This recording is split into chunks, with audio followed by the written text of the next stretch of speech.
Please be seated. Veuillez vous asseoir.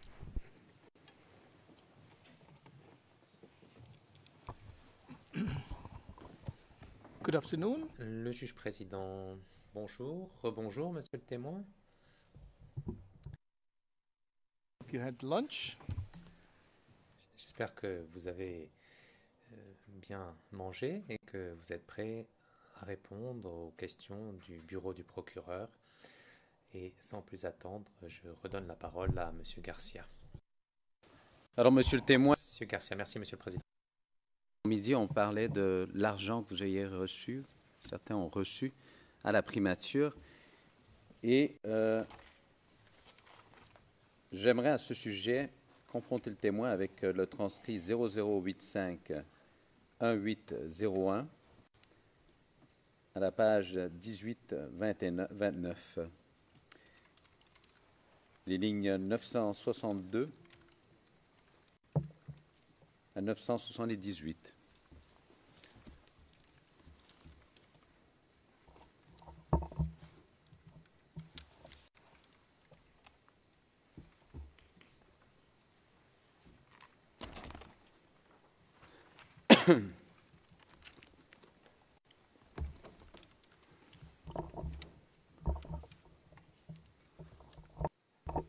Alors, monsieur le témoin, je veux simplement vous relire un extrait de votre transcrit de l'entrevue que vous avez donnée aux enquêteurs de l'accusation et concernant cet événement de l'argent.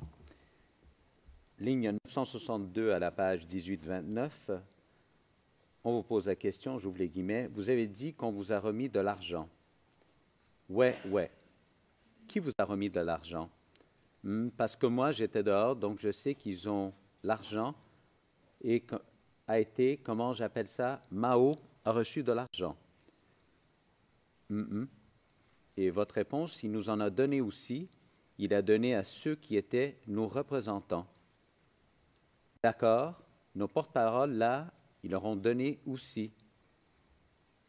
OK, donc, alors nous, qui étions dehors, ils sont venus nous rendre compte pour dire « Ah,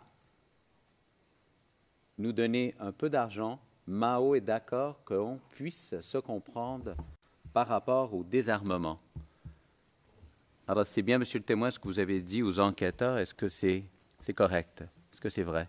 Oui, c'est vrai. Oui, c'est vrai. Alors, comment est-ce que vous avez su que Mao avait reçu de l'argent? J'ai mes amis qui sont entrés à la primature. Voilà, c'est devant eux que Mao a reçu l'argent. Est-ce qu'ils vous ont rapporté de la part de qui ou qui aurait remis cet argent à Mao? Ça, ils ne m'ont pas dit. Vous avez également fait mention, juste avant la pause, d'avoir vu Nonzi. C'est exact? Oui. Est-ce qu'on parle encore du même Paul Nonzi? Oui.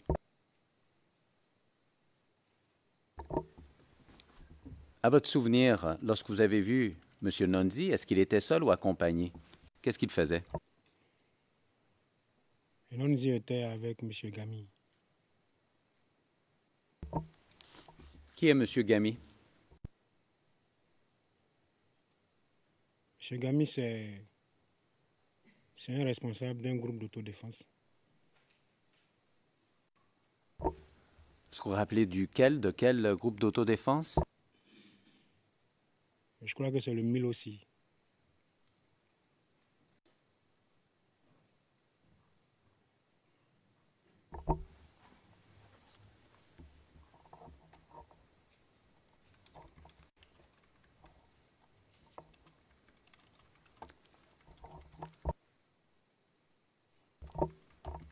How do you spell that?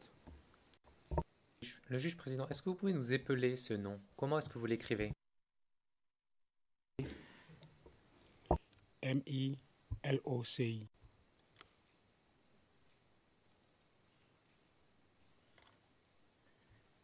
And what does it mean? Le juge président, et qu'est-ce que cela signifie? Le mouvement ivoirien pour la libération de l'Ouest de la Côte d'Ivoire.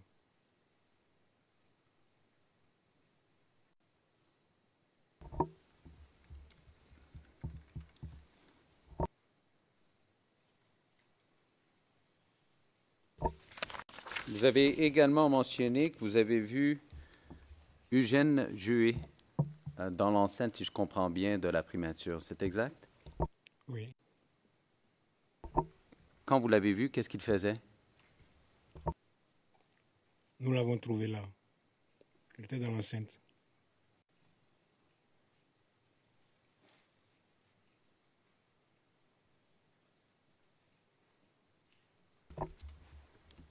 Est-ce que vous êtes en mesure de nous dire ou de vous rappeler ce qu'il faisait dans l'enceinte quand vous l'avez vu cette journée-là?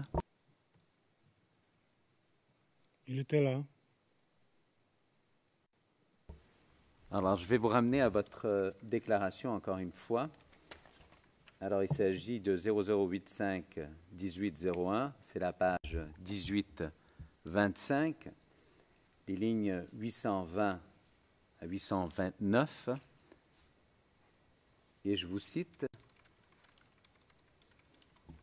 Alors, je vais commencer à la ligne 819. Et vous avez rencontré qui là-bas? Votre réponse, on a rencontré Eugène Jué là-bas. Qui? Eugène Jué. Eugène Jué? OK.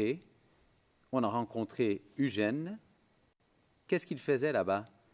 Il était là, il parlait avec Nonzi. Est-ce que cette information est correcte? Oui, il était là, il parlait avec Nonzi.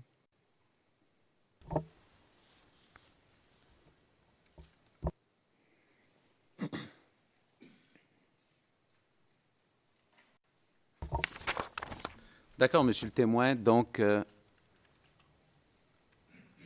après cette rencontre avec Mao, est-ce qu'à un moment donné, vous êtes retourné à Guiglo? Oui, en 2006, je suis retourné Pour quel motif? pour le désarmement. Est-ce que vous pouvez nous expliquer davantage qu'est-ce que vous aviez à faire concernant le désarmement à cette étape, à cette date?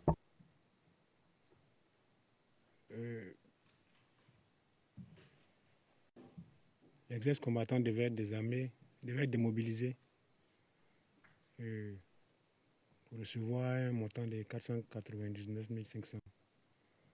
Donc, nous qui étions déjà allés à l'ouest, voilà, on devait retourner aussi pour voir pour qu'on soit aussi dans l'effectif des gars à démobiliser.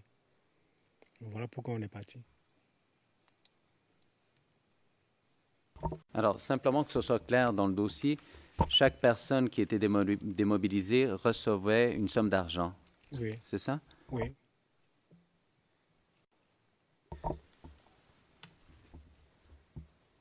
Lorsque vous êtes retourné en 2006 à Guiglo, est-ce que vous êtes retourné tout seul ou est-ce que vous êtes allé accompagné avec d'autres personnes? Je suis allé avec d'autres personnes. Combien d'autres personnes? Et qui étaient ces gens? C'était les éléments du FLGO. Vous étiez combien approximativement? On était nombreux.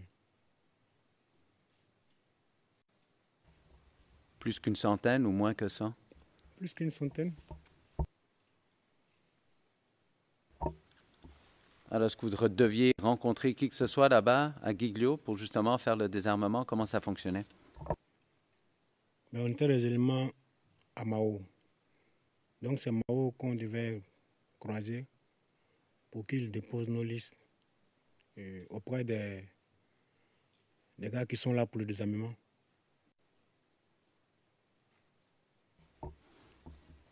Et donc, quand vous parlez de liste, il s'agit de liste de quoi? La liste des ex-combattants du FLGO. Est-ce que vous avez réussi à mettre vos noms sur ces listes d'ex-combattants FLGO?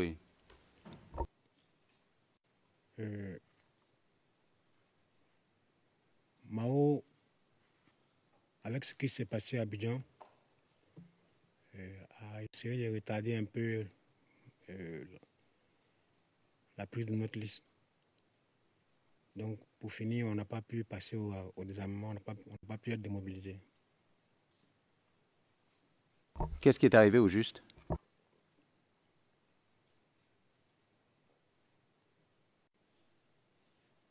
Mao était fâché parce que depuis Abidjan, avec ce qui s'est passé à l'hôtel, tout ça,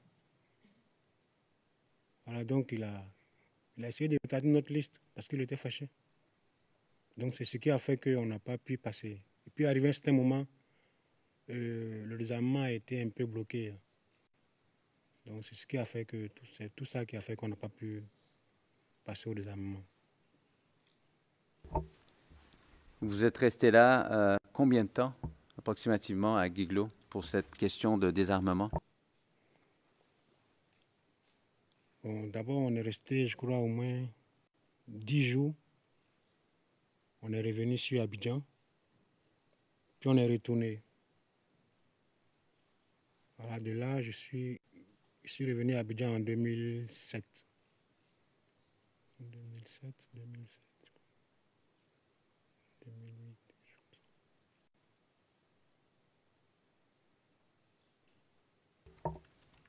Alors, je vous entends encore parler de 2007. Est-ce que vous êtes certain aussi? 2008. Je suis venu à Abidjan en 2008.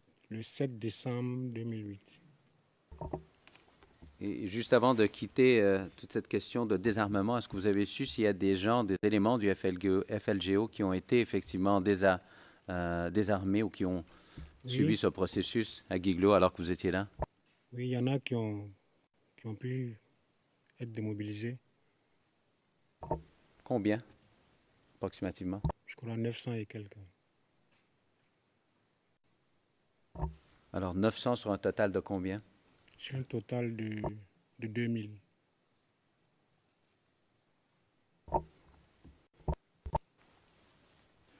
Alors, vous nous dites que vous êtes retourné, si je comprends bien, à Abidjan en 2008. Vous nous avez également mentionné avant la pause que vous étiez au Laurier, si je comprends bien. Au Laurier, exact? oui. Et qu'est-ce que vous faisiez au Laurier? On faisait des travaux d'aide maçon.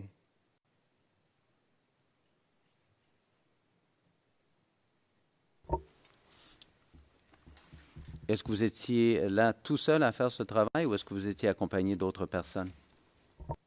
Mais maintenant, j'étais avec mon ami Aubin. D'autres étaient sur d'autres chantiers. Oui. Alors, ce que je veux savoir, est-ce qu'il y avait d'autres éléments du FLGO qui étaient avec vous ou est-ce qu'ils étaient ailleurs? Bon, au Laurier même, je crois qu'on devait être au moins 8. Moi et moi, mon ami Aubin, on habitait ensemble. Puis avoir au moins 5 à 6 amis encore qui étaient un peu plus en bas. Simplement que ce soit clair, 5 ou 6 amis du FLGO Ouais, également. du FLGO, oui.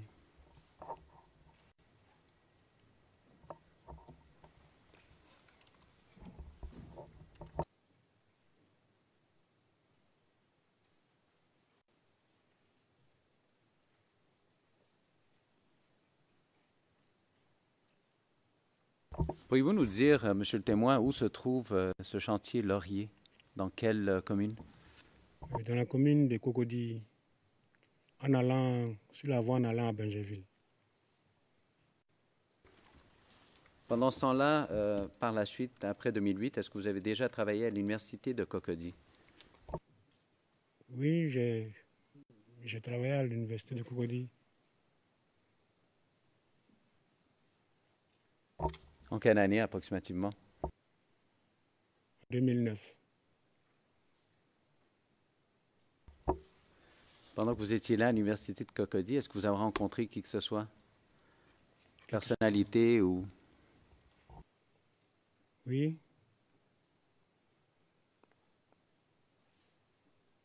Qui avez-vous rencontré? et on faisait le boulot de la peinture. Là. Puis le ministre Blé Goudé est venu voir le chantier, venir rendre visite.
Quelle fonction est-ce qu'il occupait Socrate à l'époque, quand vous avez pris cette photo?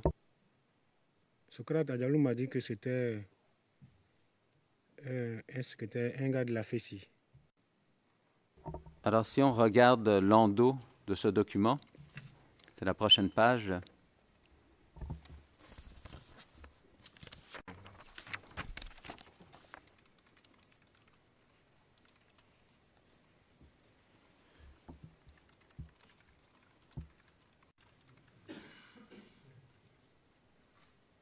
On pourrait agrandir.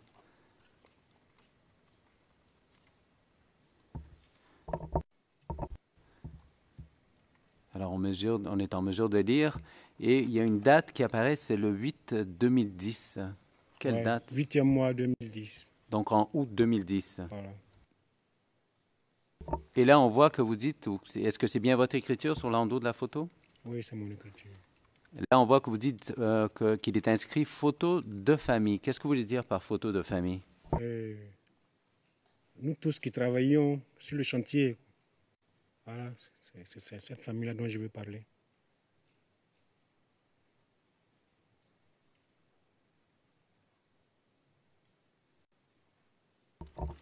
Alors, on voit que Socrate, il y a la mention, là, secrétaire général Féchy. Fessie, campus ancien. Campus ancien.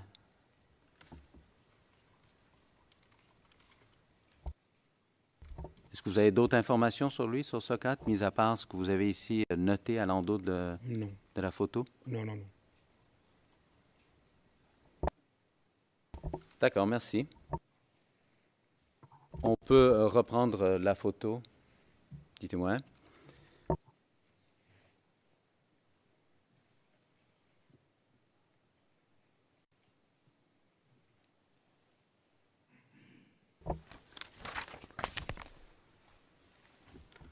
Alors, juste avant, Monsieur le témoin, d'aborder la question de ce que vous avez fait durant la crise post-électorale 2010-2011, quelques petites précisions à vous poser.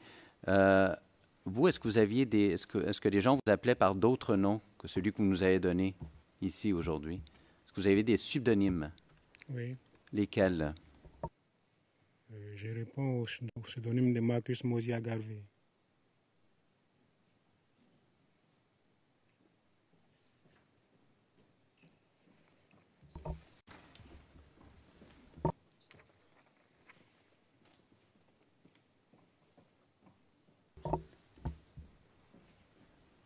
Alors, c'est Marcus Mosia Garvey. Est-ce que vous avez répondu à d'autres pseudonymes également? Oui. On m'appelait aussi l'adjudant-chef Garvey.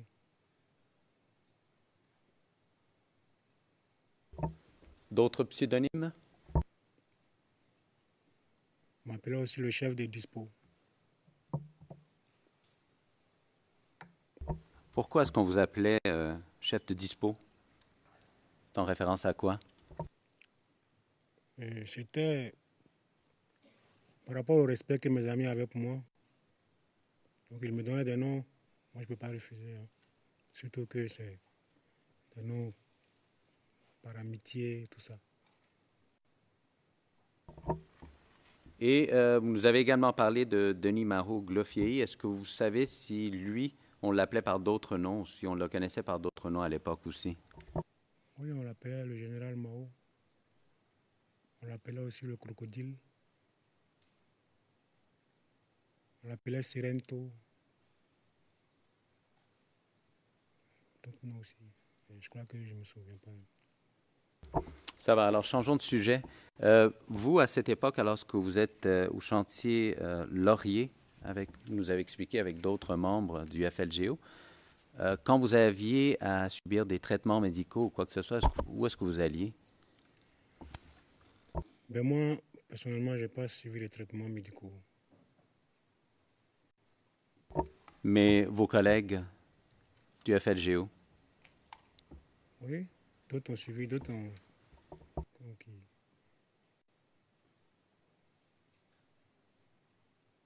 Je ne sais pas quel collègue qui a suivi un traitement médical. Ce que je veux savoir, c'est est-ce que vous alliez aux hôpitaux militaires ou est-ce que vous alliez pour vous faire traiter? Oui. J'ai mon ami Osso dont la femme a accouché à l'hôpital militaire. Moi aussi, ma copine était enceinte. Osso m'a conseillé d'aller là-bas. Je suis allé.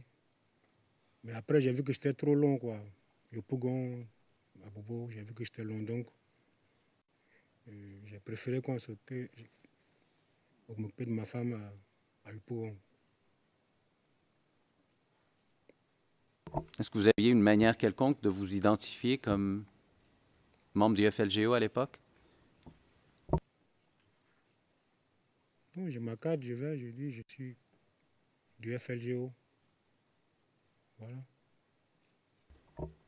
Quand vous dites que vous aviez une carte, quel genre de carte s'agit-il? C'est une carte de combattant que nous-mêmes on a confectionnée. Et qu'est-ce qu'il y avait comme information sur cette carte de combattant? Mon nom, ma date de naissance, voilà, avec un matricule. Est-ce qu'il y avait une mention du groupe du FLGO sur la carte? Oui, oui. Et lorsque vous présentiez avec cette carte à un hôpital militaire, est-ce que vous aviez à payer quoi que ce soit ou comment ça fonctionnait? Moi, ma femme, je crois que j'avais à payer seulement que l'échographie. Voilà. Mais je n'ai pas payé parce que ce jour-là, je n'avais pas d'argent. Ce que je veux savoir de façon encore plus précise, est-ce qu'il y avait un avantage quelconque à présenter cette carte du FLGO quand vous alliez à l'hôpital? Est-ce que ça vous donnait des avantages? Oui, on peut te soigner. Parce que si mon ami Ossou a pu faire accoucher sa femme là-bas par sa carte, on pourrait te soigner. D'accord, Monsieur le témoin. Alors, revenons à cette question de la crise post-électorale. En 2010, vous étiez où exactement? Où est-ce que vous résidiez? Dans quelle commune? En 2010, j'étais au Laurier. Habitiez-vous là-bas aussi, au Laurier? Ou, Oui, j'habitais là-bas. Alors, qu'est-ce que vous avez fait, vous, lorsque la crise post-électorale a déclenché?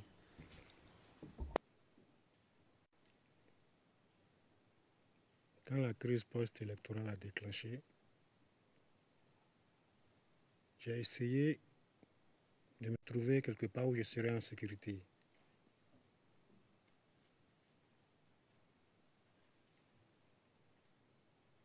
À quels endroits avez-vous pensé? Bon, moi, je suis un ex-combattant. Il y a la guerre. Les gens ont commencé à prendre les villes. Si je reste où je suis, je sais que ça ne peut pas m'arranger. Donc, je vais dans un coin où je peux avoir les moyens de me battre. Voilà.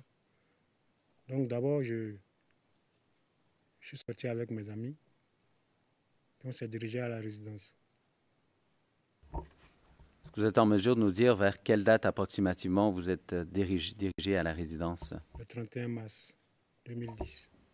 Lorsque vous Le parlez, 31 mars 2011.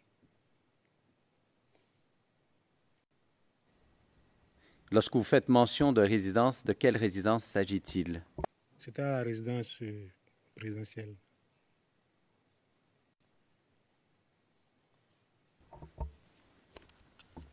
Alors, est-ce que vous avez réussi à arriver à la résidence présidentielle? Oui.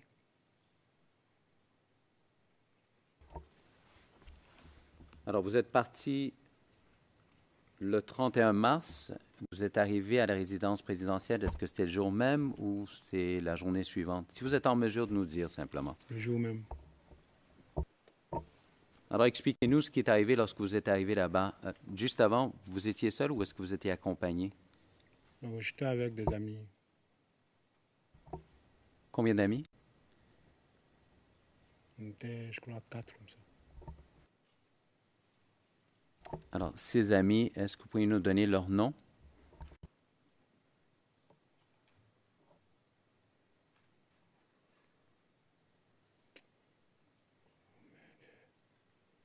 Bon, je crois bien, je me rappelle d'Anelka. À part Anelka, il y avait deux autres aussi, mais dont j'oublie le nom. Est-ce que c'était des membres du FLGO également? Non, ce n'était pas des membres du FLGO. Alors, je veux simplement savoir, Anelka, lui, est-ce qu'il faisait partie du FLGO? Non. Alors, vous vous êtes dirigé à la résidence présidentielle. Qu'est-ce qui est arrivé lorsque vous êtes arrivé? Mais quand moi je suis arrivé, j'ai trouvé d'autres jeunes. Voilà, avec ces jeunes-là, on a essayé de former un groupe. Voilà. Alors, vous dites des jeunes. Il s'agit de qui? Est-ce que c'était des gens du FLGO ou d'autres personnes? Non, d'autres personnes. Est-ce que vous connaissiez ces personnes-là? Est-ce que vous les aviez déjà vues auparavant? Oui, c'était des amis au Laurier.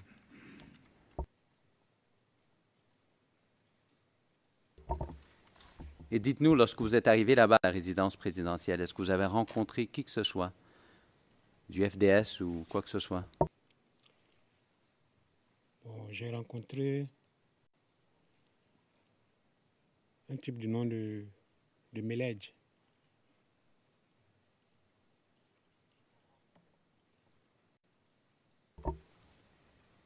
Qui est Meledj? Meledj, il doit être un militaire. Est-ce que vous vous rappelez dans quelle unité ou dans quelle section il se trouvait? Non.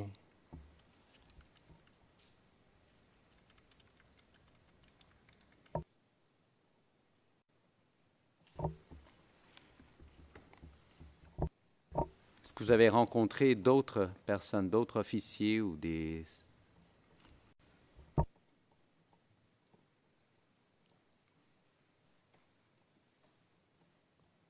D'autres officiers. Oui.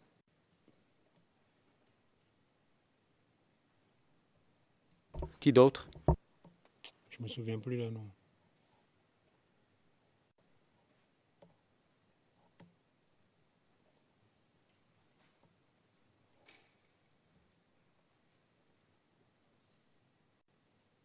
Alors, je vais vous ramener à votre déclaration, Monsieur le témoin. C'est le transcrit 0085 18 88.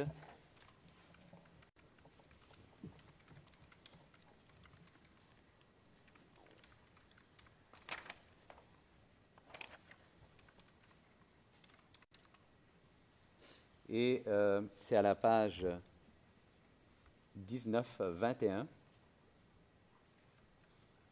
Et c'est ligne 11,53 à 11,64.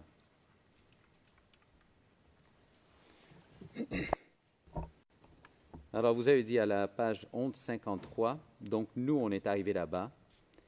Je suis allé, il m'a dit, il y a cet officier qui est là, lui-même, je suis arrivé, je l'ai vu même. Là, il n'a rien d'un officier, il est tout en sueur, là. Vous dites par la suite, il y a la musique, il me demande si moi je suis un élément élément FLGO. Je lui ai dit, oui, je suis un élément FLGO. Il m'a dit, qu'est-ce qui le prouve? Et moi, je lui ai dit, il m'a dit que lui ne croit pas, mais moi, je lui ai dit, qu'est-ce que tu en sais? On a failli se disputer, quoi? Et mes amis m'ont dit, non. Qu'est-ce que c'est un officier et nous pas? C'est un officier de quel grade, de quel rang? Bon, il s'appelait commandant Blé. C'est ce qu'il devait avoir, le grade de commandant. Alors, est-ce que cette information est correcte, Monsieur le témoin? Oui, il m'a dit qu'il s'appelle commandant Blé. Voilà pourquoi j'ai dit c'est qu'il doit avoir le grade de commandant.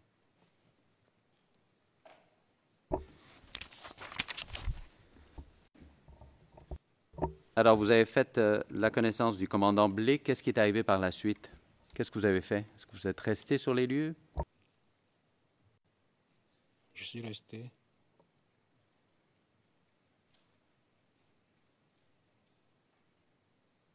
Je suis resté, ouais. Est-ce que vous vous souvenez des détails de ce qui est arrivé à ce moment-là avec le commandant Blé? Est-ce qu'il vous a fait une demande ou quoi que ce soit? Donc, le commandant Blé, après qu'on ait fini de parler tout ça, là, lui, on ne s'est plus revu.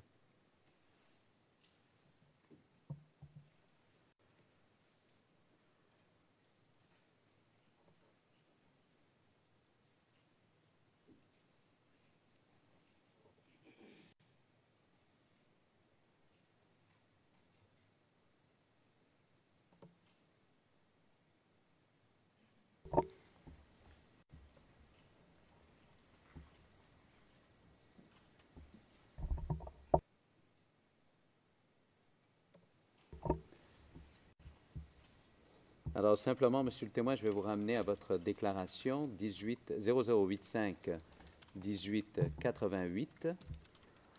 C'est à la page 1922. Et je fais référence aux lignes 1200 à 1205. Après ce jour-là, oui, je l'ai vu dans l'enceinte parce que je suis resté là. Je l'ai vu, il a dit, bon, faites une liste. Donc, j'ai mis mon nom, j'ai mis le nom de ceux qui étaient avec moi. On était, je crois, 4. Abou, Anelka, moi et mon petit Max Hérault. Est-ce que cette information est correcte? Oui, oui. Et c'est une liste pourquoi au juste? Il a demandé une liste. Il dit, faites-moi une liste. Nous, on était 4.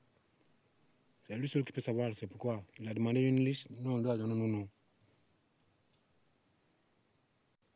Alors, vous n'étiez pas en mesure de savoir à quoi allait servir cette liste? Vous n'avez pas posé la question? Moi, quand les gens, les gars ont commencé à prendre les villes, Abidjan était la seule ville qui restait. Voilà. Donc moi-même là, je suis allé à la résidence pour avoir les moyens même d'avoir des moyens pour me défendre. Voilà, je suis allé à la résidence pour pouvoir me défendre, pour accompagner ceux qui sont avec moi, pour qu'on puisse se défendre. Mais est-ce qu'il vous a expliqué le pourquoi vous deviez mettre vos noms sur une liste? Non.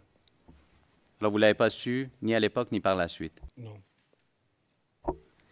Alors, vous êtes resté là cette première fois que vous allez à la résidence?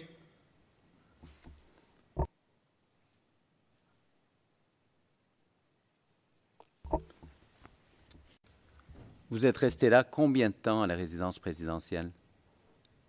Je suis resté là jusqu'au 12, le 13 matin, puis je suis entré à la maison. Le 12 avril, le 13 avril matin, je suis allé à la maison.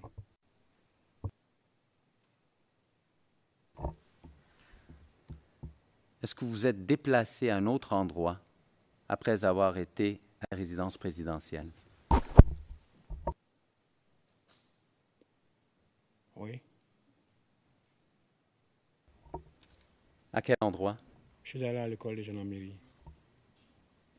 Et ça, c'est combien de temps après être arrivé à la résidence présidentielle, approximativement? 3 à 4 jours comme ça. Alors, expliquez-nous, qu'est-ce que vous avez fait à la résidence présidentielle pendant ces 3-4 jours?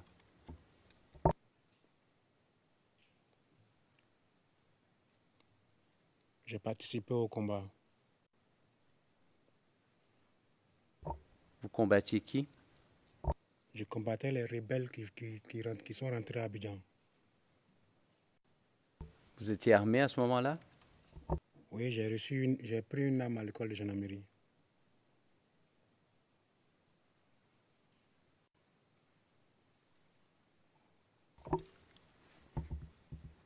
Alors, pour qu'on puisse bien comprendre, il y avait combien de personnes qui se trouvaient à la résidence présidentielle à ce moment-là qui combattaient? Il y avait beaucoup de jeunes.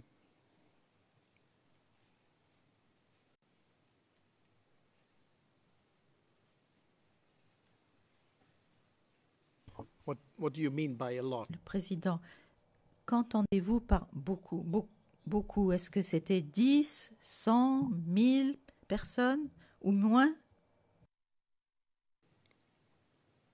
100 à 200. Alors, simplement pour qu'on puisse avoir un portrait de la situation, 100 à 200, vous, est-ce que vous faisiez partie d'un groupe particulier ou comment ça fonctionnait? Mais moi, je faisais partie d'un groupe particulier au départ. Qui vous a mis dans ce groupe particulier ou qui l'a désigné? C'est Chang, un ami. Qui est Chang? Mais Chang, c'était un agent de sécurité dans le temps. Il était agent de sécurité au Black Market d'Adjamé.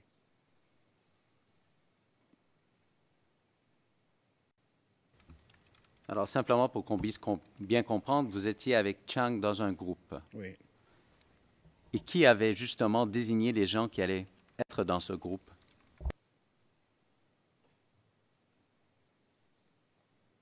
Chang m'a pris dans son groupe. Et à ce moment-là, alors que vous êtes dans le groupe de Chang, vous répondiez à qui? Qui était votre supérieur? Qui donnait les ordres? Mais moi, je répondais à Chang. C'est Chang, si Chang recevait des ordres qu'il nous donnait, mais moi, je répondais aux ordres de Chang. D'accord, vous êtes sur place. Chang, il recevait des ordres de qui? Ça, je ne sais pas. Vous n'êtes pas en mesure de nous le dire. Je ne sais pas, sinon je vais dire. Qui était le supérieur sur place? Qui était le commandant sur place à la résidence présidentielle? Non, ça, je n'ai pas cherché à savoir tout ça. Alors, vous avez mentionné Blé. J'ai dit, ce blé-là, c'est la nuit, on l'a vu. Il était tout en sueur. Il a dit de faire une liste. Même la liste même que j'ai faite même pour lui donner, là, je ne me suis même pas occupé de cette liste-là. C'est après j'ai croisé Chang.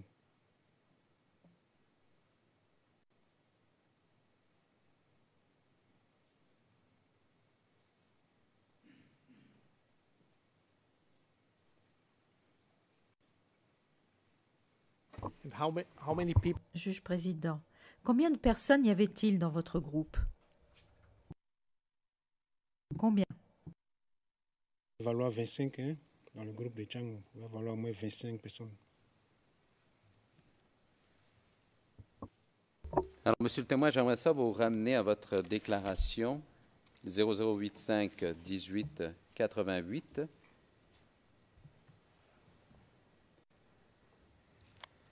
Et c'est aux pages 1923 aux pages 1940, de la ligne 1240 à 1254. Et c'est justement sur cette question du fait que vous étiez organisé en groupe. Alors, 1240. Des éléments du groupe dont je faisais partie, ouais. Il y avait beaucoup d'éléments, hein. Il y avait beaucoup, mais je me suis donné le temps de les compter. Mais c'est combien? Aucune estimation? Peut-être 50, hein? Plus de 50? Ouais. D'accord. Et comment ça a été organisé? C'était qui le chef? Comment on l'appelle? Je l'appelle ça. Alors, ligne 1253, comment j'appelle ça, là? Il y avait un gars qui s'appelait Melej. Et vous dites à la ligne 1258, lui, je crois que c'était un capitaine. De quelle unité? De la garde républicaine. Alors, est-ce que cette information est exacte, monsieur le témoin? Moi, je crois, oui. Pardon? Il faut Oui. parler? Oui, oui. Elle est exacte, l'information.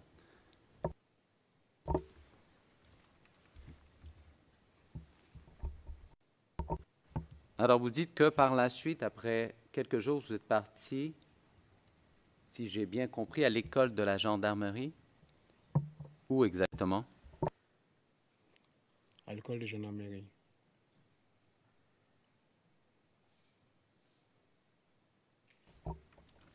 Dans quelle commune? La commune de Cocody. Alors, quand vous arrivez à la gendarmerie, l'école de la gendarmerie, vous êtes combien? On était nombreux. Et comment est-ce que vous êtes allé, vous vous êtes rendu sur place? Expliquez-nous ça. On est allé dans un cargo militaire. Il y avait combien de véhicules dans ce cargo militaire? On est allé dans un cargo militaire. Pardon. Est-ce qu'il y avait d'autres véhicules militaires?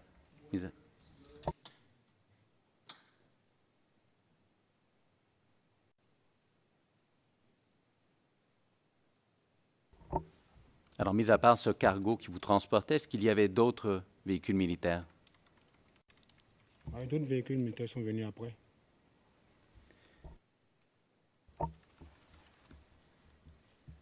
Et vous étiez combien à vous rendre à l'école de la gendarmerie approximativement? On était nombreux. On était beaucoup. Plus que 100 ou moins que 100? Plus que ça. Est-ce que c'était des éléments du FDS ou d'autres personnes? Could you please slow? Juge président, pourriez-vous ralentir, s'il vous plaît? Noted, Your Honor. I'm gonna slow down, obviously. Monsieur Garcia, oui, je vais ralentir. Alors, ma question est la suivante, Monsieur le témoin. Est-ce qu'il s'agissait de ces gens-là qui vous accompagnaient? Est-ce que c'était des éléments du FDS ou d'autres personnes?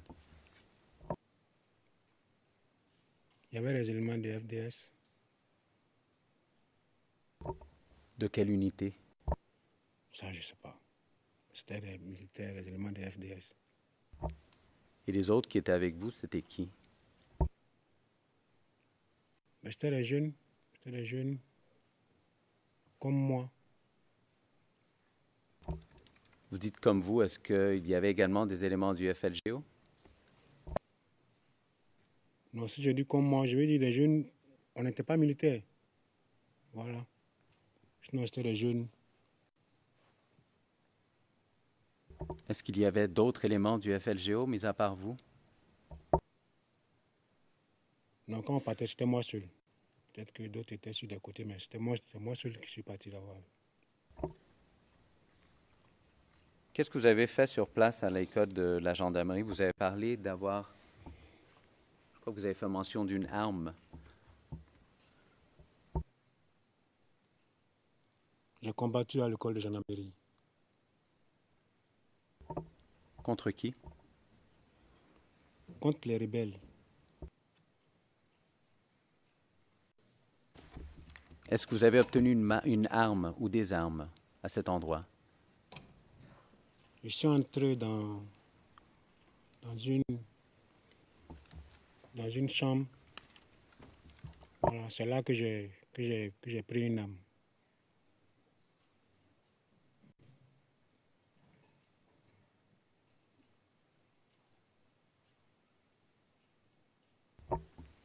Alors, vous avez mentionné une chambre dans laquelle vous avez pris une arme. C'était quoi la chambre au juste?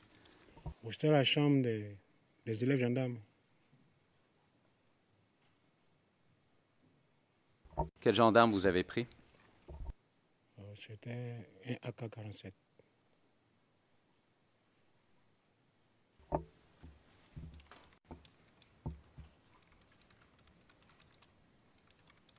Est-ce que d'autres ont pris des armes également? Dans l'école, Oui. effectivement. Qu'est-ce qu'ils ont pris comme arme? Bon, l'arme qui te tombe sous la main. Hein.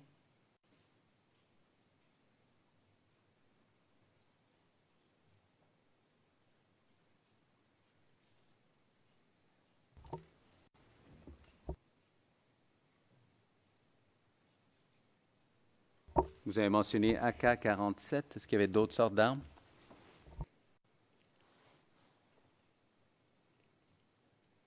Il y avait d'autres sortes d'armes.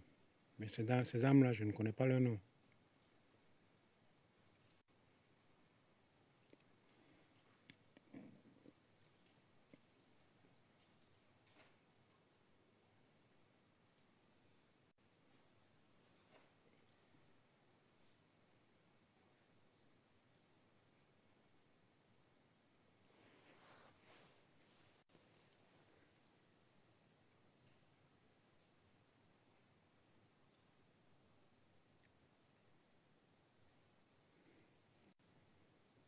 Alors, je vais vous ramener à votre déclaration.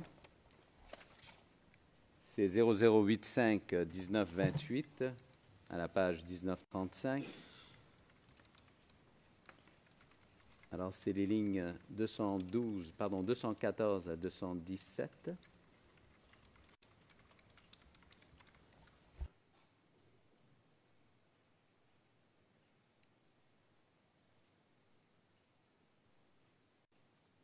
Et vous avez dit, justement à propos des armes, donc, j'ouvre les guillemets, donc, à partir de 18 heures, on a commencé à essuyer des tirs.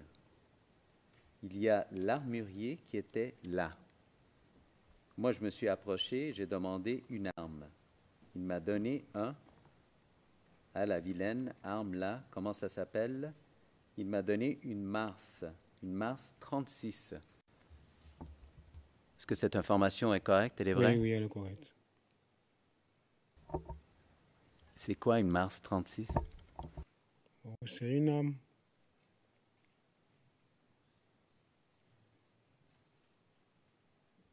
Vous pouvez nous donner d'autres détails? Quel genre d'arme? Oui, c'est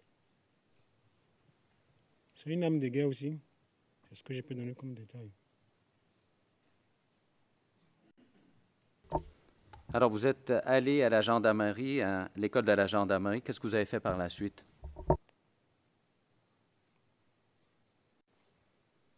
L'école a été attaquée. Et nous qui sommes restés dans l'enceinte, nous avons défendu l'école jusqu'au matin. Est-ce que vous êtes resté sur place ou vous êtes déplacé par la suite? Le lendemain, on est retourné à la résidence.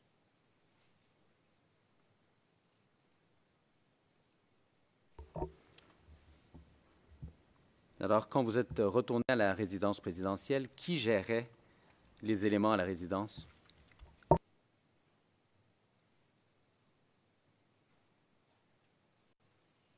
Il y avait des officiers.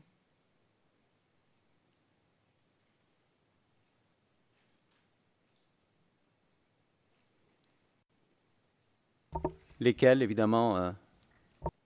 Je ne me souviens plus leur nom. Alors, je vais vous ramener à votre déclaration, Monsieur le témoin, 0085 19 28 à la page 1939. Et je vais faire référence aux lignes 368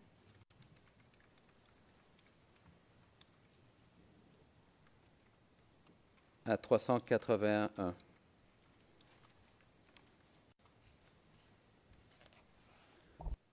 Alors, durant l'entrevue, vous avez dit, le lendemain, ils se sont, et puis la résidence a été attaquée par les FRCI. Ouais, eux, on a défendu l'école et la résidence.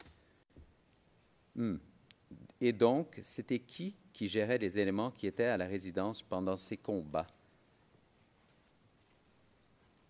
Eux. Pendant ce combat-là, il y avait le commandant Seka.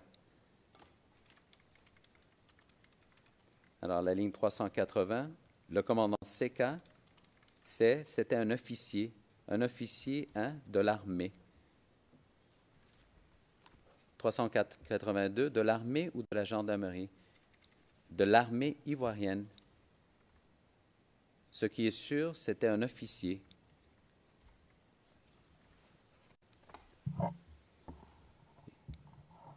Et là, on vous a posé la question, est-ce que là, vous parlez du ancien garde de corps de la première dame, à votre connaissance?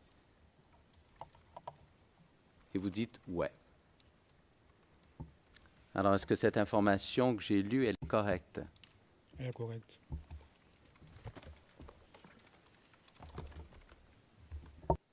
Alors, expliquez-nous qu'est-ce qu'il faisait au juste Seka, le commandant Seka, à la résidence présidentielle lorsque vous êtes retourné la deuxième fois?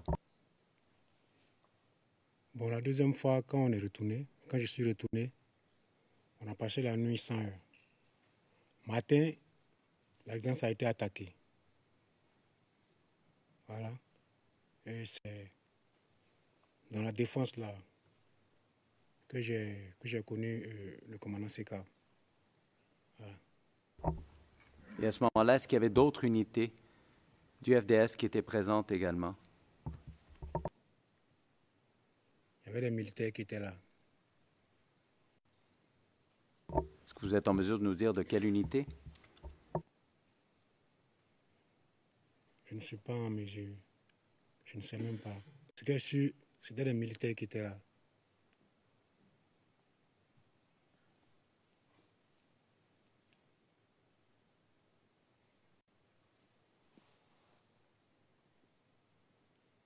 Qui d'autre était sur place? Mis à part les militaires, je crois comprendre votre groupe, les officiers que vous avez mentionnés, qui d'autre combattait également? Il y avait des jeunes. Il y avait des jeunes qui étaient là.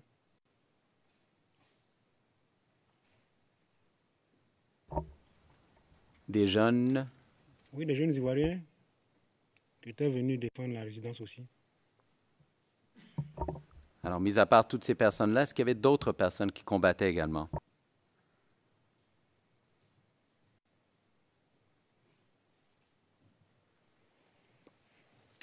Éclaircissez-moi un peu, s'il vous plaît.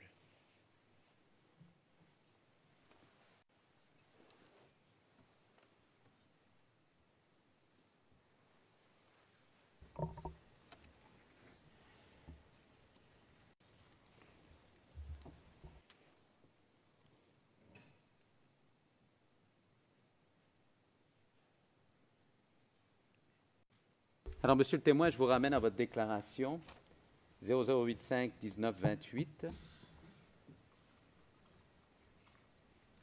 à la page 1944, ligne 534 à 547. La question est parmi les éléments qui étaient à la résidence, est-ce que vous avez vu des Libériens? Yes, oui, oui, oui. C'était qui? Des Libériens. J'ai vu des Libériens, mais je ne sais pas c'était qui. Est-ce qu'il y avait des éléments libériens que vous avez connus autrefois? À l'ouest, non, non. Ligne 544, donc, c'était qui, les Libériens qui étaient là? C'était des combattants. Est-ce que cette information est correcte, Monsieur le témoin? Oui.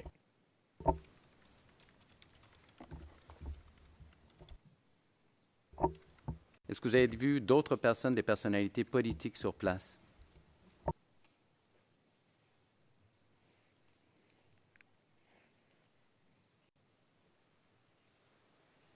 Non, je ne me souviens pas. Alors, je vous ramène à votre déclaration 0085-1928, à la page 1949, 717 à 726.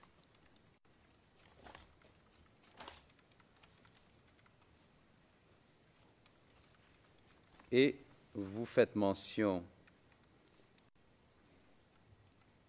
à la ligne 708, vous avez fait mention, voilà Mian Augustin. Qu'est-ce qu'il a fait là-bas? Il est arrivé dans ce moment-là, au premier temps, il y avait des bêches, ouais, il y avait de la musique, voilà. Et Mian Augustin, qu'est-ce qu'il a fait là-bas? Il est venu animer, il a lancé un discours par rapport. Qu'est-ce qu'il a fait par rapport au comportement de la France Toussaint? Est-ce que cette information est correcte? Monsieur le Président.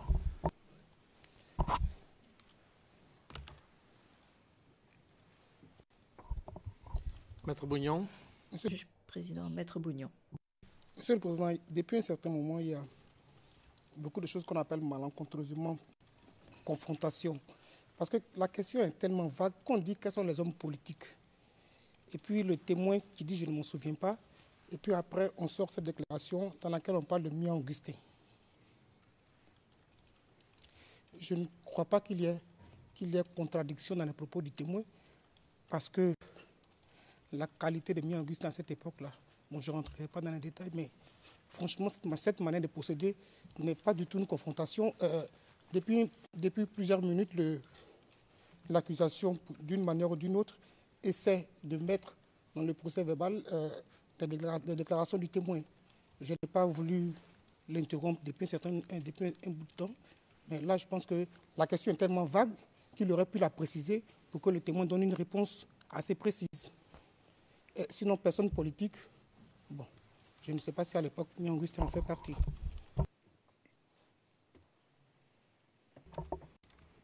Your Honor, I simply had... Monsieur Garcia, Monsieur le Président, je souhaitais juste m'assurer que ces informations étaient exactes et ensuite je pourrais passer à ma série de questions, à ma dernière série de questions. Le juge président, allez-y, je vous prie. Bien que je pense que vous auriez pu vous contenter du nom, parce que vous avez demandé s'il y avait des hommes politiques. Il a dit qu'il ne s'en souvenait pas. Vous auriez pu mentionner un nom et sans avoir à lire la déclaration. Trouvait à la résidence présidentielle.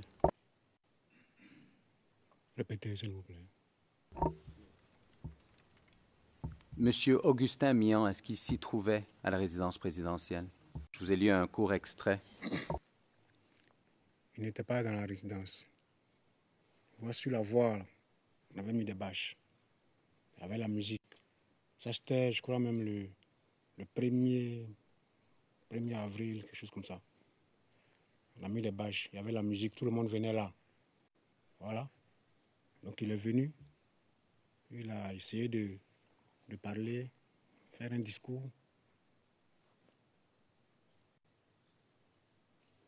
Ça va. Vous avez parlé de Chang, d'un dénommé Chang. Est-ce que vous êtes en mesure de nous dire s'il appartenait à une quelconque unité militaire ou un groupe, à votre connaissance, si vous l'avez su à l'époque ou par la suite? Chang, avant, était agent de sécurité au Black Market.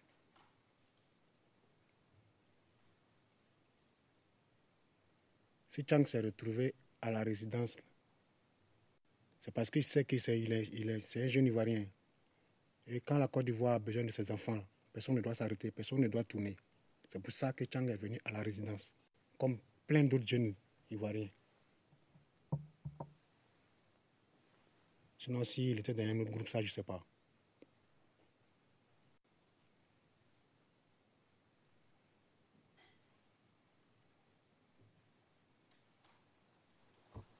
You have reached. Président, je vous rappelle que vous en arrivez à la fin du temps qui vous est imparti. Monsieur Garcia, il me reste J'aurais besoin de quelques secondes, une quinzaine de secondes, Monsieur le Président. Et il me restera peut-être une dernière question à poser.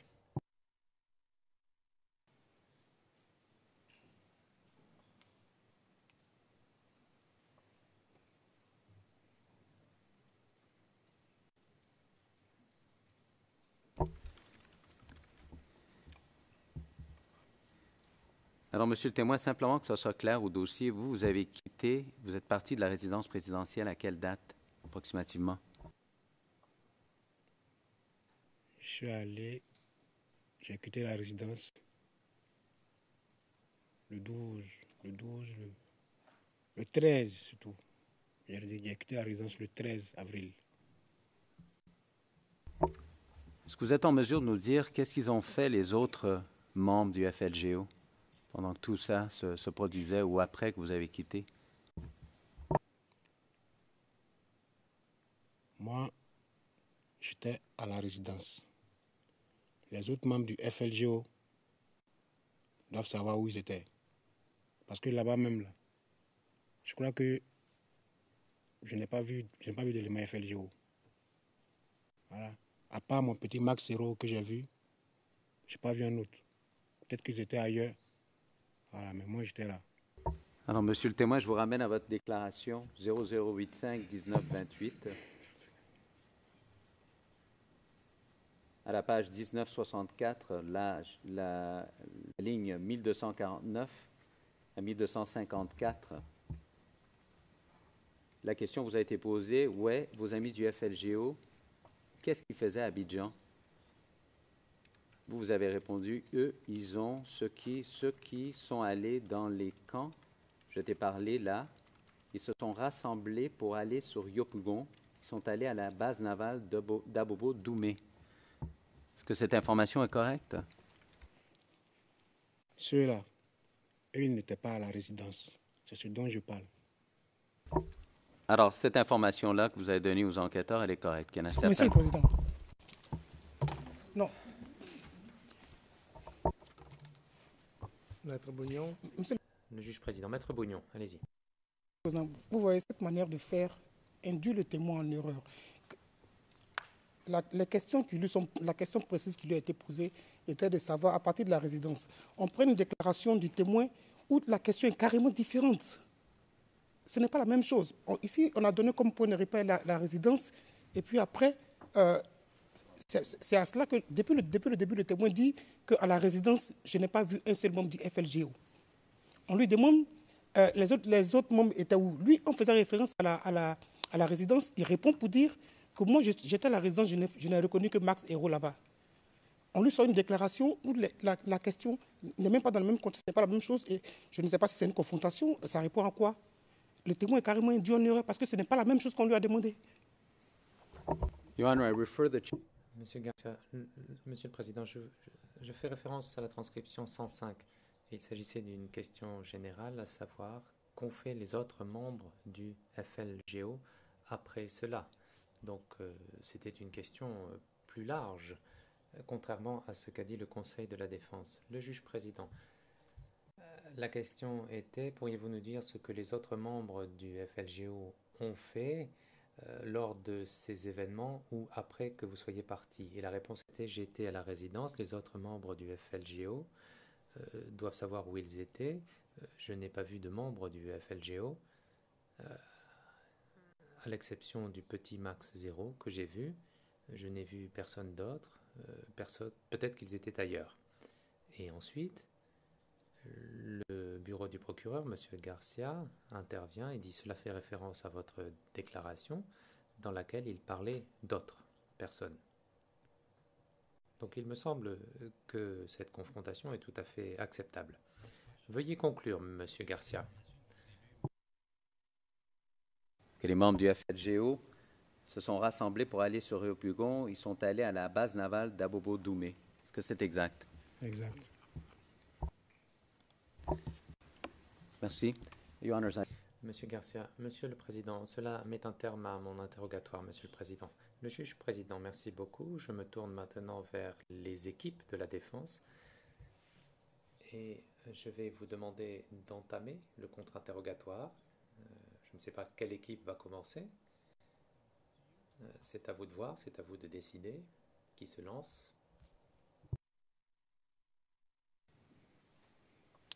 No, Mr. President, just have a room. Maître Knops, j'ai une petite remarque sur le compte-rendu d'audience en anglais qui peut prêter à confusion. Page 104, ligne 10. L'accusation cite la déclaration du témoin et on vous a demandé si vous les aviez déjà vus. La réponse est oui à l'ouest, non. Dans la déclaration, alors cela peut être une erreur dans le compte-rendu anglais, mais le témoin indique à l'ouest, non, non, d'accord. Et le témoin dit non, non, une fois de plus. Donc, le compte-rendu d'audience français est peut-être différent, mais il existe peut-être une erreur dans la version anglaise. Le juge président, nous en prenons bonne note. Maître Altit.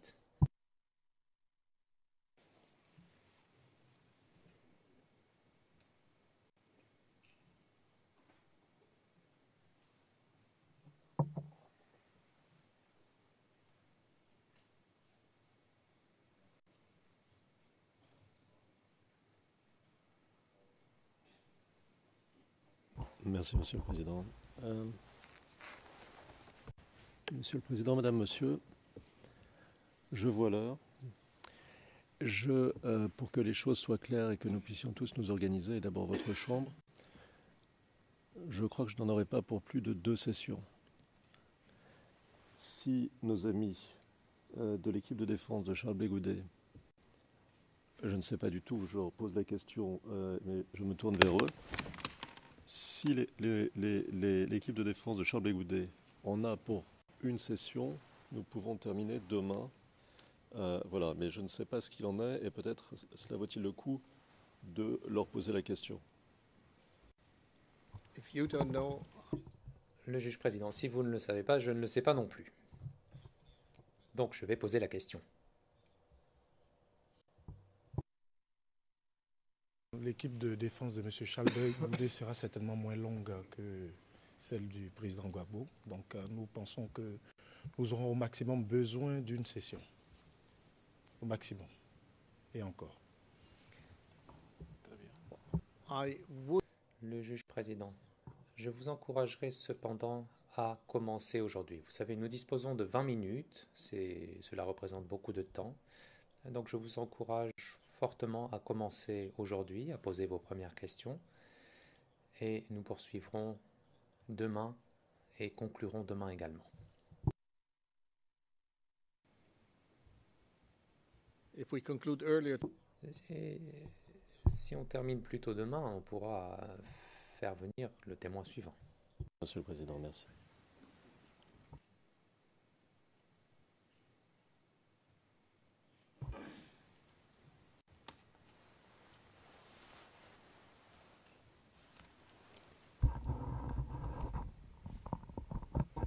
Bonjour, monsieur le témoin. Bonjour. Mon nom est Emmanuel Altit. Et moi, c'est Dubois Mathias. Je suis l'avocat principal de Laurent Gbagbo.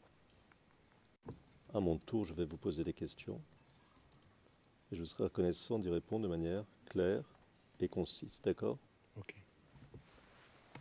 Alors, on y va. Monsieur le témoin, vous nous avez dit, il y a quelques minutes, être allé à la résidence présidentielle le 31 mars. C'est bien cela? C'est ça. D'accord. 31 mars 2011. Hein. D'accord. Pour les besoins de l'enregistrement, est-ce que vous pouvez simplement dire oui ou non, de manière à ce que les personnes qui notent tout ce que nous disons... Oui, oui, oui. Merci.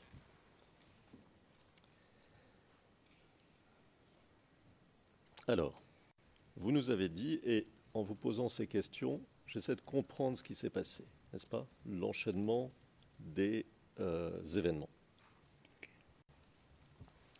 Donc, vous nous avez dit avoir retrouvé à la résidence d'autres jeunes, correct? Correct. D'accord. Alors, vous étiez donc là un certain nombre de jeunes. Oui. Vous êtes arrivé le 31 mars et vous nous avez dit être resté à la résidence jusqu'au 12-13 avril au matin, correct? Correct. D'accord. Alors, pendant ce laps de temps, entre le 31 mars et le 12 ou 13 avril au matin, si j'ai bien compris ce que vous nous avez dit, vous avez subi des attaques. Est-ce que c'est correct? Correct. Alors, je vais vous reposer une question qui vous a été posée, mais c'est pour que ce soit bien clair. Qui vous attaquait? C'était la FSI. D'accord. Est-ce que des hélicoptères, pendant cette période de temps, entre le 31 mars et le 12-13 avril au matin, pardon, entre le 31 mars et le 12 ou 13 avril, est-ce que des hélicoptères ont attaqué la résidence? Oui, à plusieurs reprises. D'accord. C'était des hélicoptères de quelle nationalité? C'était des hélicoptères français. D'accord. Est-ce qu'ils ont bombardé la résidence? Ils ont bombardé la résidence, ils ont bombardé l'infirmerie, ils ont bombardé le camp de l'AGE, ils ont tout bombardé là-bas. Y a-t-il eu des blessés et ou des morts? Il y a eu des blessés, il y a eu des morts. Vous dites qu'ils ont bombardé l'infirmerie. De quelle infirmerie parlez-vous? Dans la résidence, il y a une infirmerie. Cette infirmerie a été bombardée. D'accord.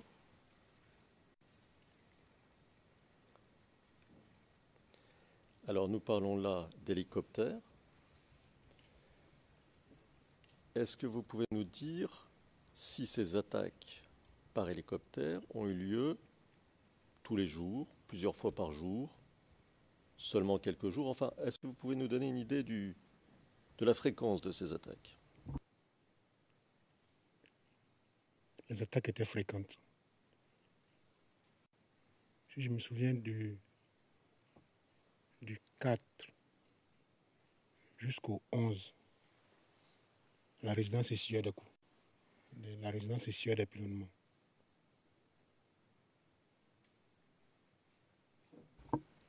D'accord. Alors, nous venons de parler d'attaques par hélicoptère. Y avait-il des snipers qui tiraient sur les habitants ou sur les personnes qui se trouvaient à la résidence? Des snipers, vous savez ce que c'est? Oui. D'accord. Oui, il y en avait qui tiraient. J'ai vu même les jeunes qui ont été tués à l'entrée, quand tu quittes à la résidence, à la maison du PDCI, pour aller à la résidence, il y a un tournant. Voilà. Il y a 2 jeunes même qui ont été abattus par des snipers là. Et puis, quand on rentre dans la résidence, pour entrer même au portail, il y a un carrefour là, avant d'entrer là. Il y a un jeune qui a été abattu là aussi, par un sniper. Moi-même, j'ai été raté par un sniper, grâce à Dieu. D'accord. Donc les jeunes qui ont été abattus, c'était quand vous vous trouviez à la résidence? À Oui. l'époque où vous vous y trouviez? Oui. D'accord. Ces jeunes-là qui ont été tués, ils étaient armés? Surtout les 3 que j'ai vus, il n'y avait pas d'armes, ils n'étaient pas armés. Je ne sais pas si les armes ont été prises après, mais quand je les ai trouvés, ils n'étaient pas armés. D'accord. À partir d'où tiraient les snipers? Où est-ce qu'ils étaient localisés? Bon, moi, le sniper qui m'a raté était sur le toit de la résidence de l'ambassadeur de France.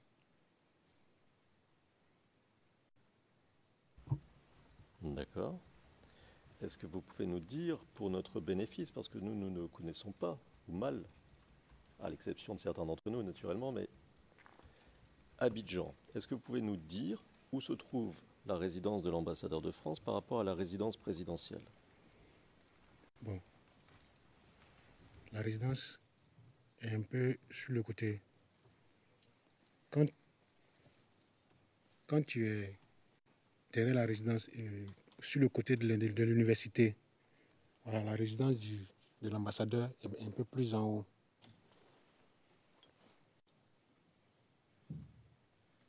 D'accord. Est-ce que vous voulez dire par là que les 2 résidences, les 2 propriétés sont mitoyennes? Vous savez ce qui signifie mitoyenne, c'est-à-dire elles se jouxtent l'une l'autre. Elles sont collées en quelque sorte. Non, elles ne sont pas collées. Elles ne sont pas collées. Ouais. D'accord.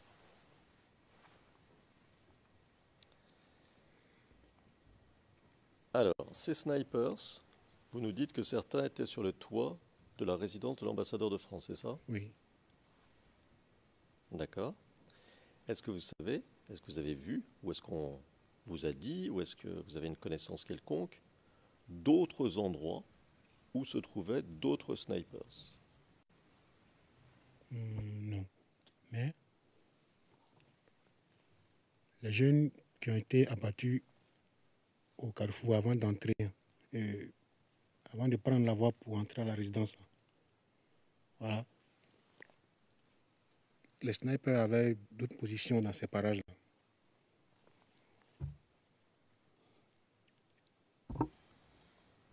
D'accord. Donc, ce que vous nous dites, j'essaie de bien comprendre, c'est qu'il y avait d'autres snipers qui étaient vers l'entrée de la résidence et qui prenaient comme cible tous ceux qui se trouvaient, dont ces jeunes-là, c'est cela que vous venez de nous dire? Oui, c'est ça. À l'entrée. C'est ça. D'accord. Ces snipers qui se trouvaient sur le toit de l'ambassadeur de France ou de la résidence de l'ambassadeur de France, c'était des soldats français ou c'était des FRCI?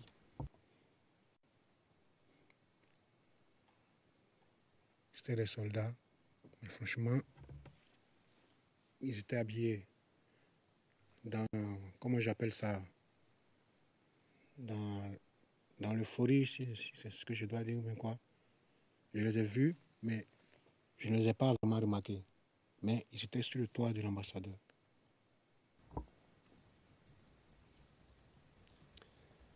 Vous voulez dire que vous-même, vous avez vu les tireurs, vous les avez distingués vous-même?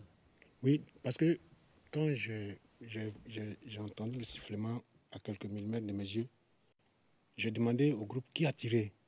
Donc, il y a un qui est parmi nous qui a dit « Fais attention, regarde là-bas, il y a des snipers. » J'ai vu même, mais j'ai préféré courir pour plonger dans le 4x4 qui était devant moi.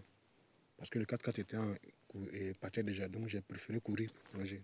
Donc, je les ai vus, puis j'ai préféré plonger dans le 4x4 pour pouvoir continuer ma voie, quoi.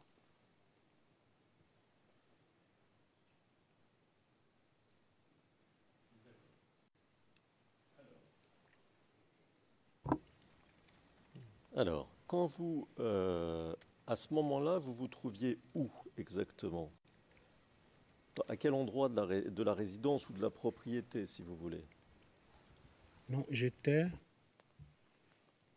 au niveau à la sortie de l'université, pas vers l'école de police, vers le bar. Il y a une petite sortie à l'école à l'université. Voilà, c'est à ce niveau-là que j'étais.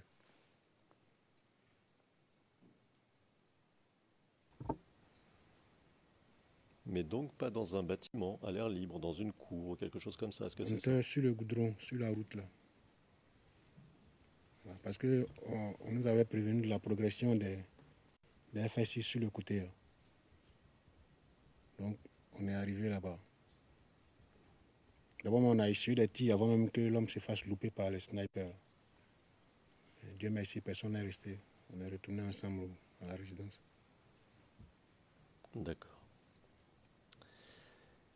Dites-moi, à votre connaissance, est-ce que des femmes, des enfants, des vieillards ont été tués ou blessés? Vous nous avez dit qu'il y avait une infirmerie à la résidence.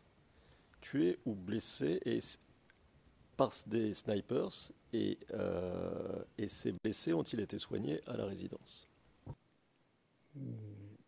Ce que je connais un jeune qui se donne le nom de Bébé Commando. Voilà, lui, le premier jour, je l'ai vu, on a fait connaissance. Le lendemain, j'ai vu, il avait pris une balle dans le bras. Il m'a dit que c'est comment on appelle là, c'est à l'infirmerie qu'il s'est soigné. Sinon, à part lui, je n'ai pas vu d'autre. Mais quand l'infirmerie a été bousillée, c'est après qu'on est venu faire le constat. Voilà, je ne sais pas si on a évacué les gens, mais l'infirmerie même était à plat. Voilà, donc s'il y avait des gens, c'est possible qu'ils soient tous morts, franchement.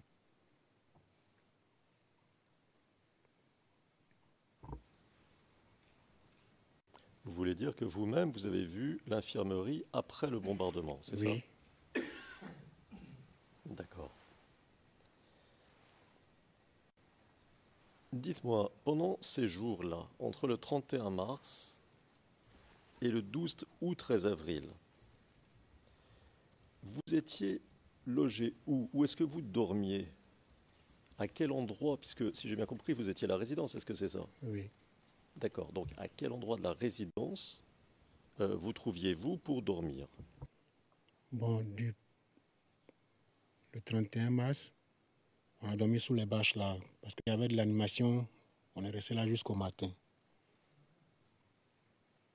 Le jour qui a suivi, on a dormi chez un ami à Blocos, un jeune qu'on a connu.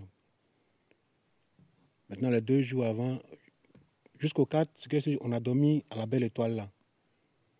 Maintenant, c'est quand on est allé à l'école de gendarmerie, quand on est revenu, On a dormi dans la base de la GR qui est à côté, le camp de la GR.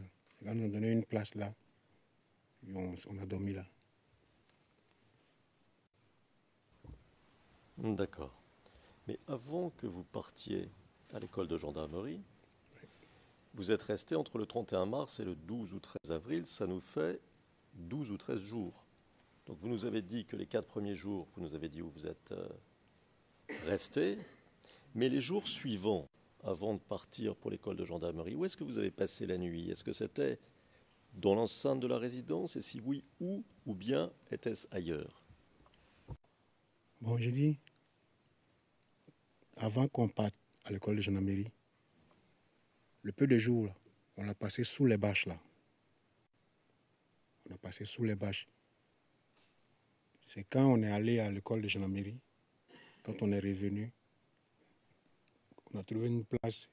Il y a le foyer du soldat, des gars de la GR. Voilà, on a eu une place là-bas où on a dormi.